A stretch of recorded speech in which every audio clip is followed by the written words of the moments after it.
and welcome to another thinly rolled out. I don't know why I keep going pastry. It's just probably because I'm fat. It's probably because I'm a fat guy. Let's be honest about it. There's lots of food types. That's true. But whenever we start, especially in these last go arounds, it's been very pastry related.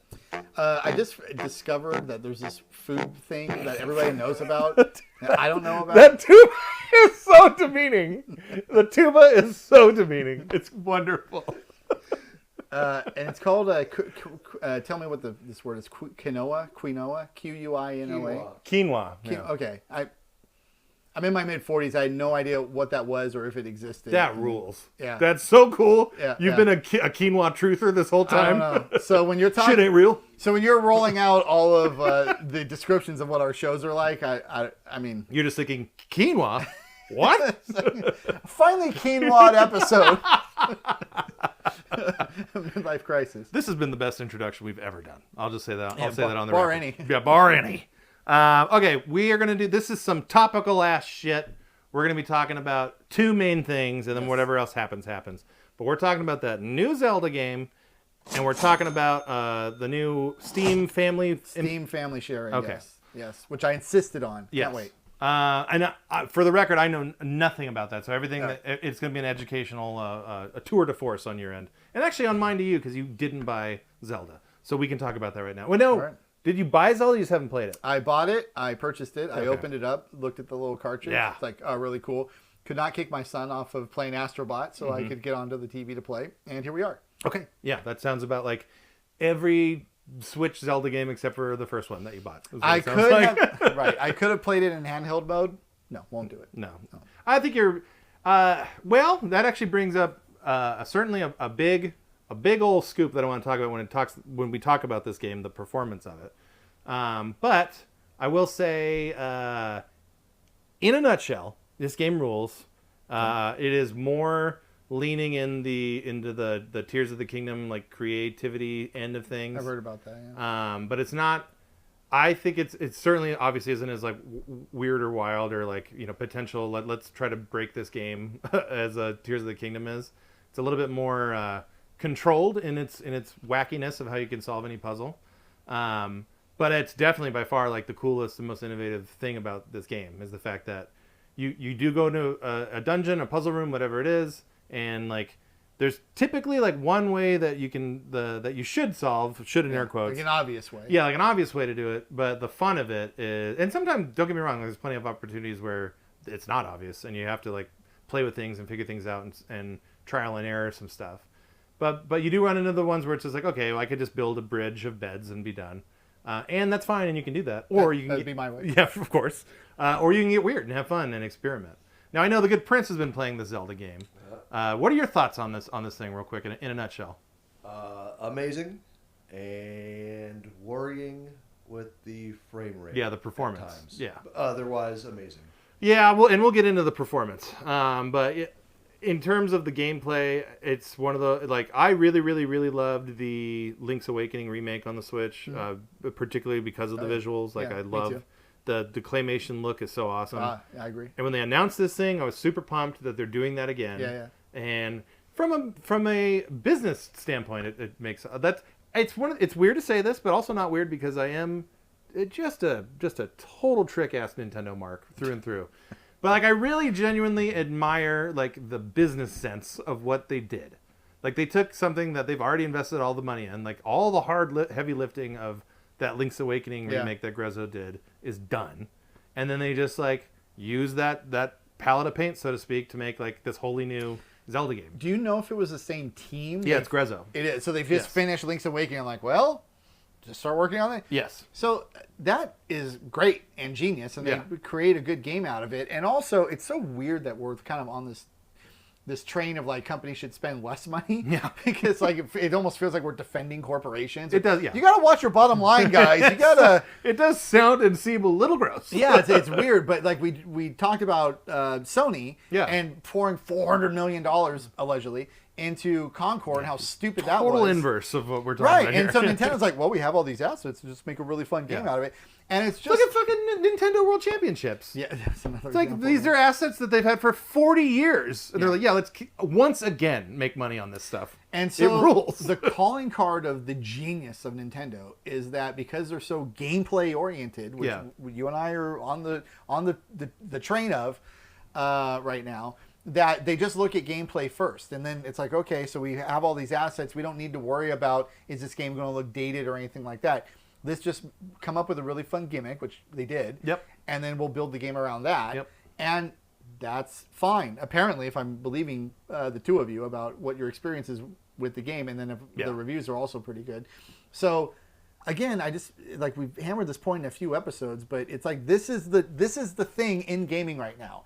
It's this. It's, are we going to have 8-year development cycles and $600 million budgets, or are we just going to make really, really fun games? Your Astros, your Zeldas, your Nintendo World Championships, that reusing assets, maybe smaller budgets, maybe, but really, really fun game experiences, absolutely.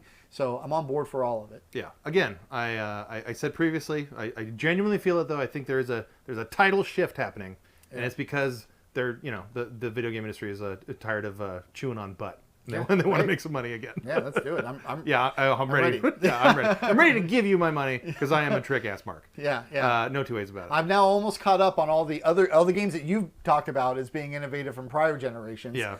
I'm now ready for some really, really new stuff as well. And, Totally. And getting it, apparently. I mean, Astro was great and the Zelda is great. Yeah. So back to Zelda, the gameplay, it's really weird and difficult at first to wrap your head around the fact that you don't just outright have a sword. And like you're playing a Zelda. This is a Zelda game. It's a Zelda game. Yeah. You feel like it's a Zelda game. Everything hits those notes. You do have access to a sword, but it's like very limited. Like you have a bar and you there's like a power up that you collect throughout the game that like fills up this bar, and you can even level up that bar so you use your sword more. But that takes getting used to. It really genuinely does. Does it feel like they're discouraging you from using the sword because they want you to use all this other creative I think by stuff? the fact that they put you on a timer with it, it's exactly that. They're encouraging you to experiment and like play with that stuff.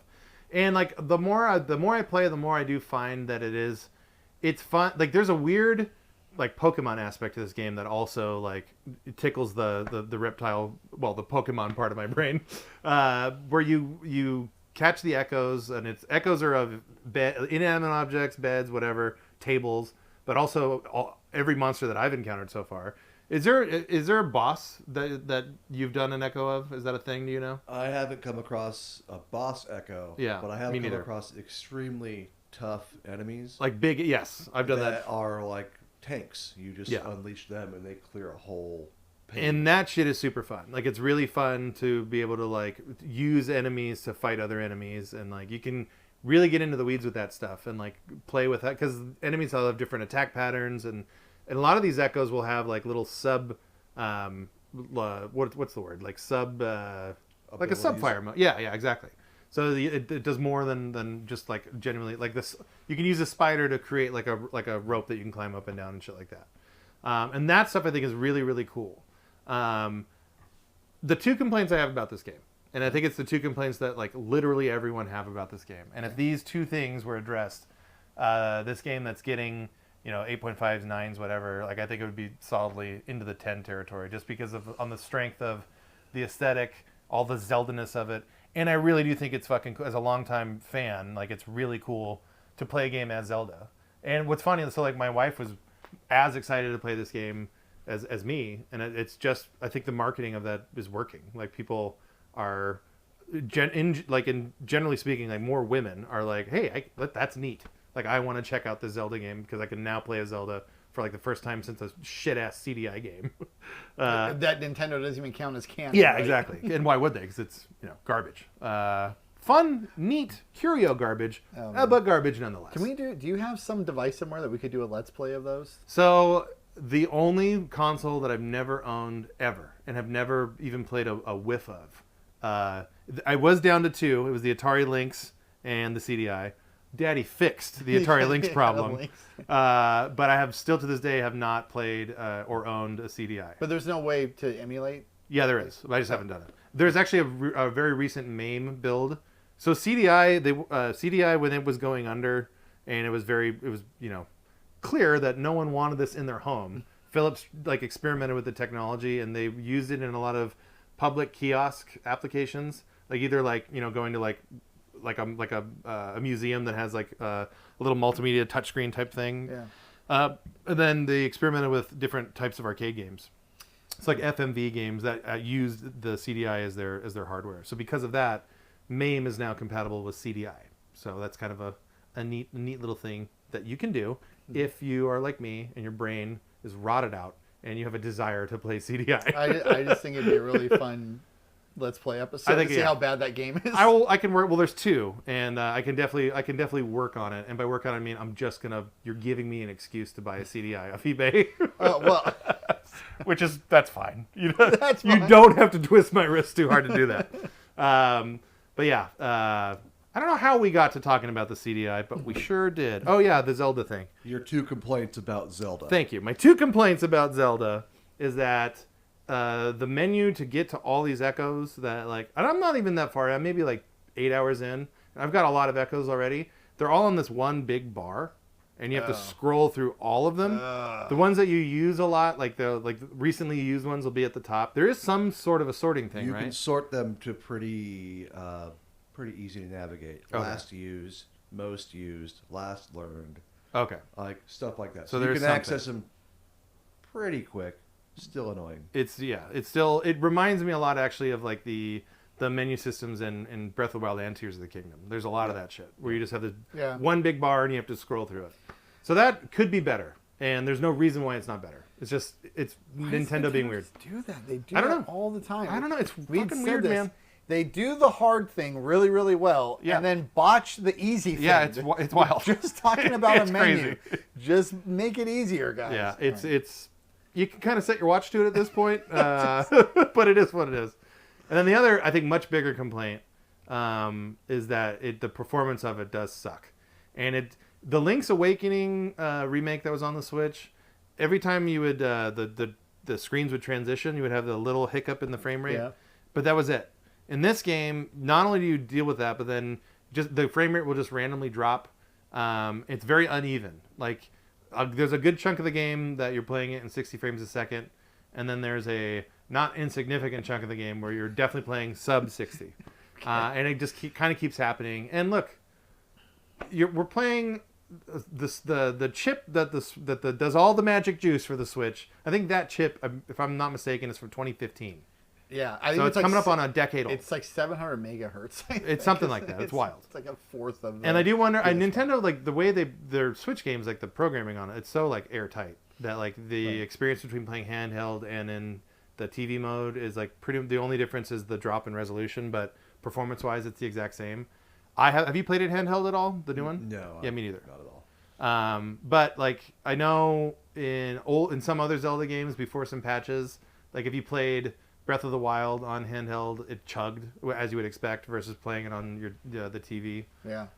So I don't know if this does that yet because I haven't played it handheld, but it is a thing. It is an issue. It hasn't really brought down the experience all that much, but it's happening enough to where I notice it, and if I could, I would do something about it. If given an option to buy, I don't know, buy a Switch expansion pack or I just wait until it's a 4 megabyte memory. Gotcha. Now I can play in high res mode, spelled REZ, obviously. Yeah, exactly. But so that's the thing. The Switch is old as shit, and Nintendo is still spinning magic with this thing. Yeah, Brotherhood coming out in a month. Yeah, just new releases all the time. But it is now very long in the tooth, and I do think in particular this game, because that Link's Awakening game had performance issues, and this is very clearly the same engine. They, for whatever reasons well above my knowledge base and pay grade, there's something about that engine that they couldn't get over the hump on the Switch hardware. Yeah. But I do wonder. I've super duper duper heavily rumored the Switch 2 being backwards compatible. Yes. I think that is more or less a lock. I would be stunned and astonished if it wasn't backwards compatible. Oh, we're going to do a 5-part series on how much Nintendo sucks if it's not backwards compatible. Yeah. After I've made investments. Yeah. Oh, we've all made sound investments. Yeah. We were trying to calculate how much money I'd spent on the Switch in the last, 6 years? Yeah. However long it's been. It's thousands. Tens. Yeah. Tens of thousands. Like a lot. It's a lot of money. Yeah, it's a lot of money spent on that thing. Mr. Prince, how bad has the performance been for you on the game? It's been bad enough for me to care, which I don't normally. So yeah, I would totally put me in that camp too. Yeah. It's bad enough to where a person like me who doesn't give that much of a shit about graphical performance, it does bring down the experience. Yeah, and it happens out of the gate. Yeah. Like, it wouldn't be so bad if it was once in a while later in the game. There's a lot of things happening at once. But as soon as you enter that one area... The castle. And I don't want to give too much away, but as soon as you enter that area, I would say it's less than 30 frames a second. Oh, it definitely is. But then it'll fluctuate. Yeah, it'll go to 60, and Yeah. that's how you... It's velvety smooth. Yeah. And then all of a sudden, it's like... It just crunches speed down. bumps. Yeah. It's just... And it is really noticeable. It's very noticeable, and it does bring the experience down. And online, so you two are not random outliers, right? Mm-hmm. Like, so online, it's a known complaint. Oh yeah, I think it's the number one complaint about. It's the one thing that everyone agrees on the game. Like, it would benefit greatly if it performed better. Did you see any of the reviews? I didn't read any reviews. I just saw some scores, and I know it's up there. I mean, it's a fucking Zelda game. Like, of course it's up there. Like, it's gonna be. Even Skyward Sword, which is the worst Zelda game, is better than a shit ton of other video games. Fair enough. Yeah. Although I will say, I'm sure I've said this on. I was very pleasantly surprised with the Skyward Sword remaster that came out on Switch. I don't know if it was maybe the game was pretty damn good all along, and I don't remember being that good because of the bad things that are the things I remember. Yeah. But having played that in the last year, or I think it was 2 years ago that I played it, I was very pleasantly surprised, especially with the dungeons in that game. Oh, and that's another thing I wanted to bring up about this Zelda game. It feels so good to have dungeons again. Like, Breath of the Wild and Tears of the Kingdom, they're great games. But my biggest complaint about those games is, like, the dungeons just aren't dungeony enough. Yeah. Well, they're just, at least in Breath of the Wild, they're just puzzle rooms, right? Yeah. And in Tears of the Kingdom, it's more of the same. You have all of the underground crap, which is its own thing. Have you not played Tears of the Kingdom at all? Yeah, at all. Yeah. Oh, okay. Yeah. That's another timing thing. Yeah. Yeah. Sorry, Dad. Not trying to call you out. I know I let you down. Just There we go. Yeah. Appropriately played.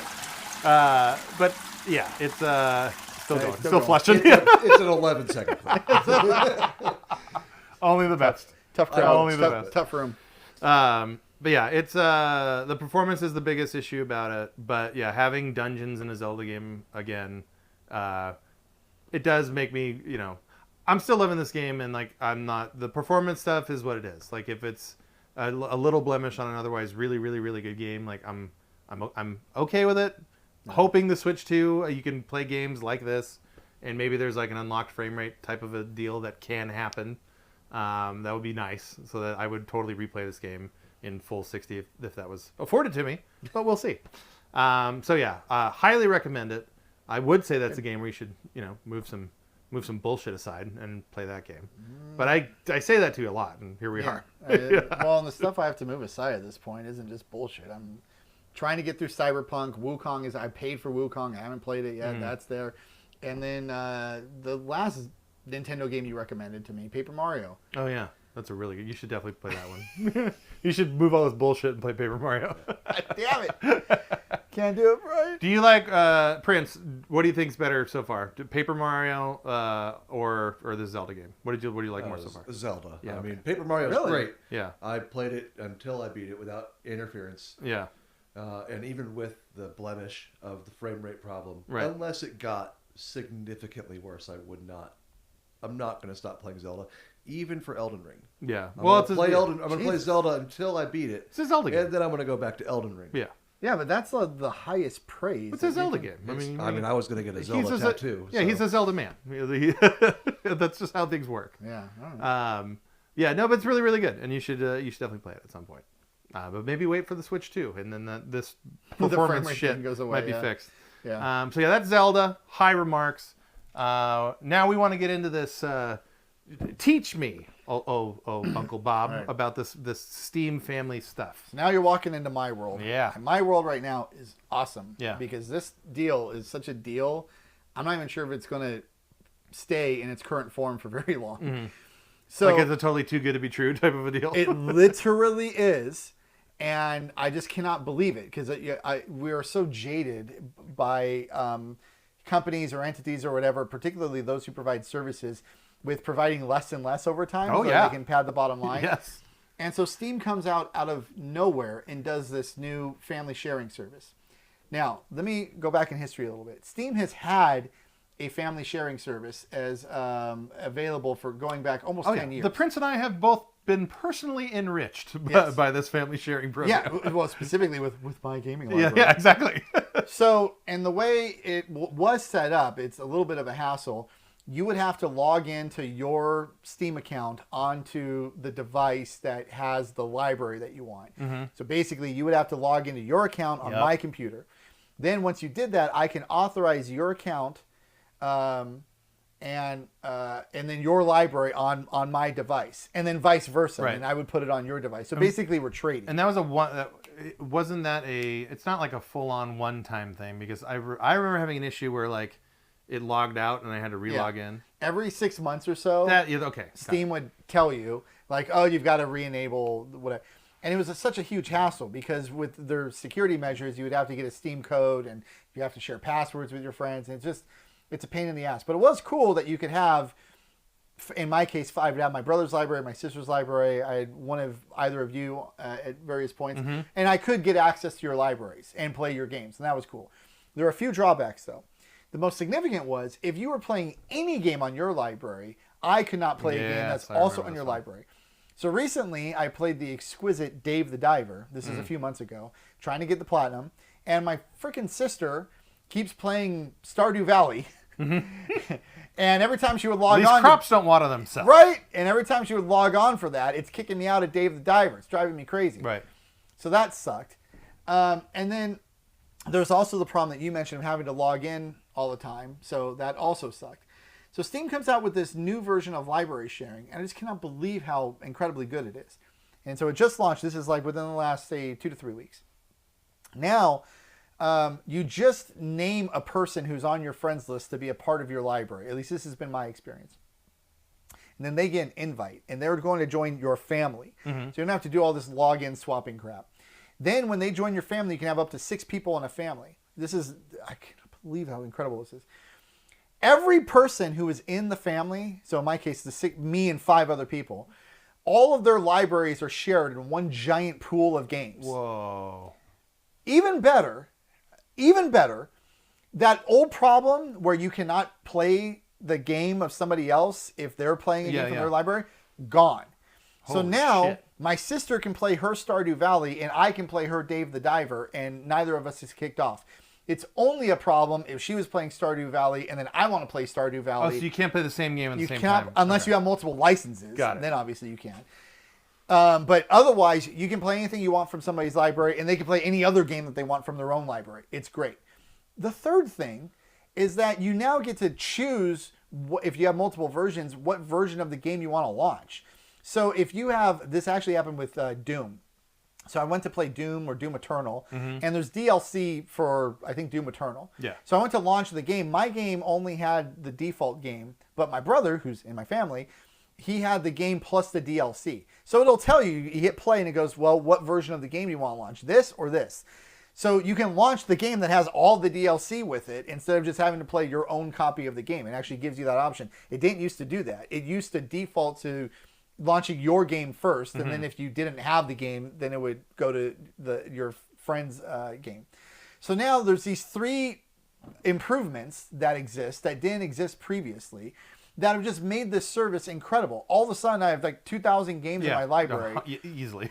Right? And I can play any of them at any time that I want to, launch any version that I want to, and not have to worry about somebody kicking me off unless they want to play the exact same game.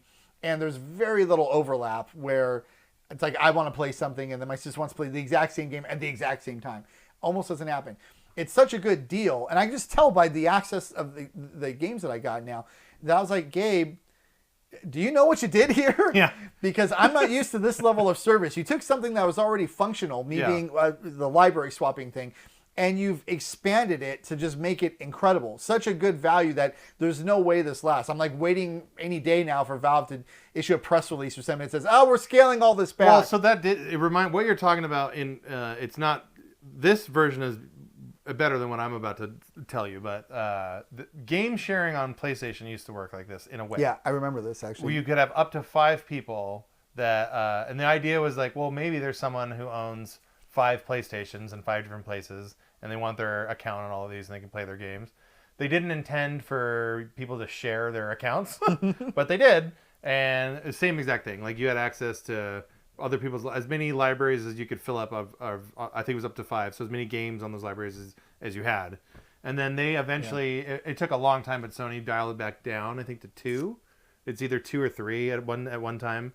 So they definitely they did it what you're talking about. We're like, oh fuck, we need to make more money. we weren't expecting this. Yeah, it's so cool.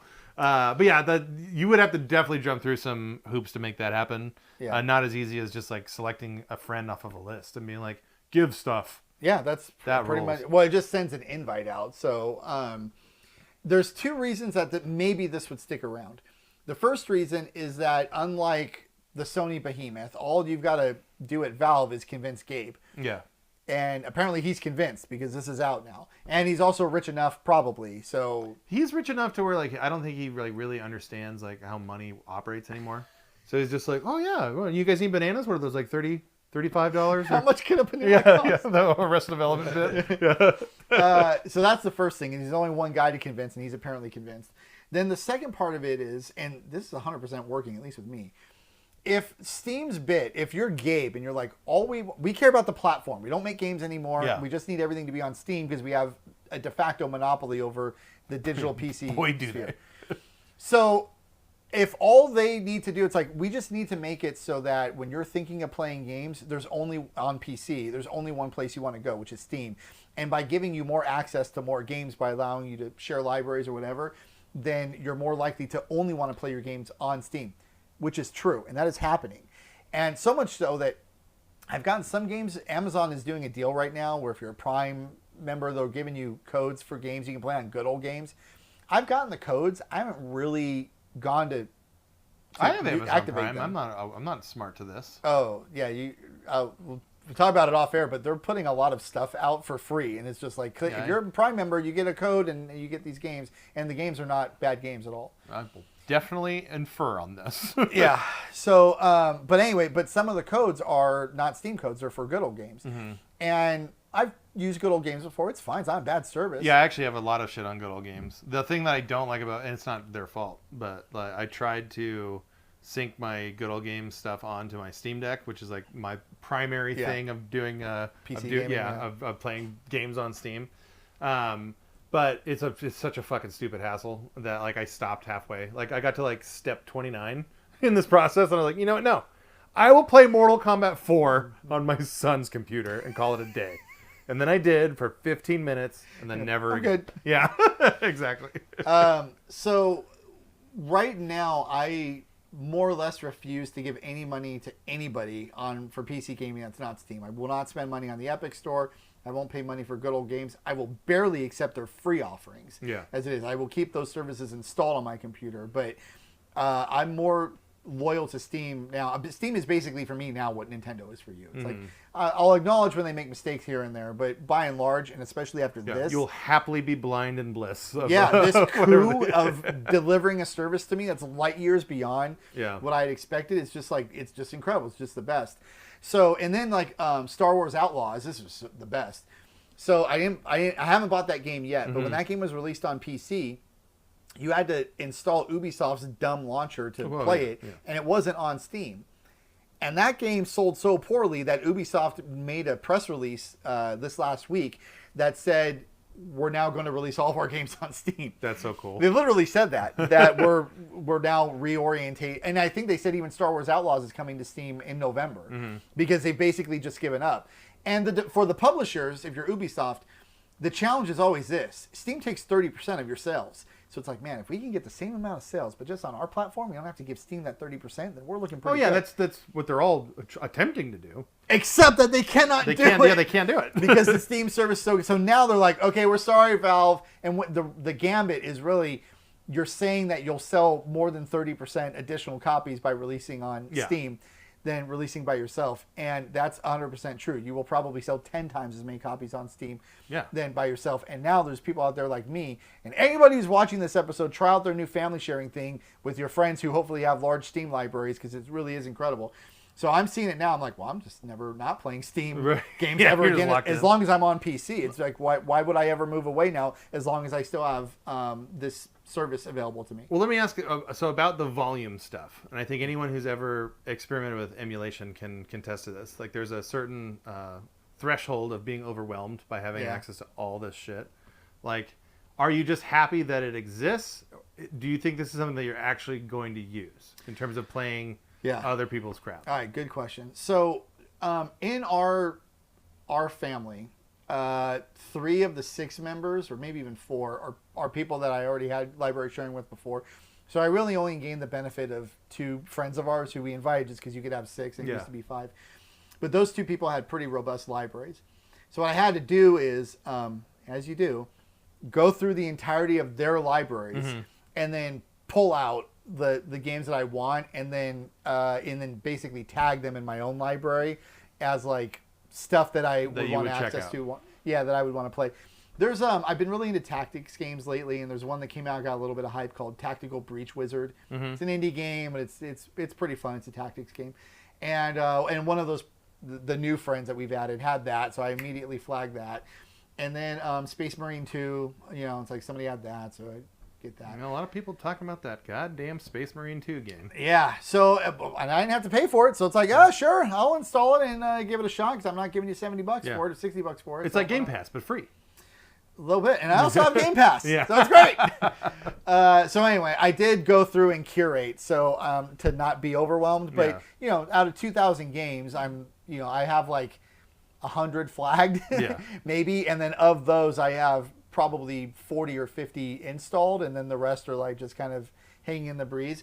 If you're wondering why I haven't gone back to play RC Pro-Am or any of the 8-bit Nintendo offerings, it's like because there's just so much new stuff out there that I want to try. And you don't have enough time to get anywhere near trying it. No, and it's so like we're in this gaming chat, and sometimes something will go on sale, and somebody will message me and be like, "Hey, you're into games, Robby. This game is 30% off right now." And it's like, well, that's a cool deal, but it's not the money. Yeah. Is the game 30% of my time off? Yeah. Because that would be... Have they made the game so 30% shorter? Yeah. You're telling me I get a 3-day weekend for playing Skitchin? I definitely can do that shit. I could definitely sign on to that. So it's like, just give me the time. That's what I need right now, time. It's not the game is on sale. I need my time to be on sale. So anyway, the Steam Family Sharing Library is the best value of a service I've gotten, maybe ever. I really struggle to think of the last time. Maybe back when like Netflix was $8 and you got a whole bunch of... but you got to... Those days. It's like that. But what's so weird is Steam already had a monopoly, and then they just did this. They just made it even... And they just made it look way, way better in significant ways. And so it's like, what... Gabe, do you know what you were doing? I'm actually scared now that they're going to take this away from me after giving it to me. No, he's buying helicopters, and then other helicopters, and then for fun, just crashing helicopters into helicopters. That's what I envision he does with his free time. Let's track the physics, and then we'll do some experiments with that for a game that'll never come out. Yeah, and then we'll go tagging. We'll go bomb this place, dog. Noted tagger, Gabe Newell. So anyway, street artist. Thanks, Gabe. You've made this gamer happy. Well, no, that's really cool, and that was all news to me. And it is like you can't shake a stick of that, especially when you crew up with people like you that have these libraries that are literally becoming 20 years old. Like Steam launched 20 fucking years ago. I hit my 20 year badge. So to be able to share a library of games that you've been building on for 2 decades with other people who have done the exact same thing. Yeah, that's pretty all right. I want to continue for 2. I actually, when I realized how good this service is, how much of a lunatic I am, I went to look up how old Gabe is, because I was like, just don't die me, Gabe. Yeah. They're going to take this decision away as soon as you die. I don't know what's Crash the helicopters over the beach, bro. I don't need any debris to bring you down. We need you to just stay alive for decades longer. We don't want them to figure out what you've done. Yeah. So anyway, it's great. Thanks for the platform. Happy to bring you to the platform. Thank you so much for watching. Please like, subscribe. If you want to hear us on Spotify, we're on there. Leave a 5-star review. It does help. Offer suggestions for topics. Tell a friend about the magic we weave over here. Can I get a boing? Thank you.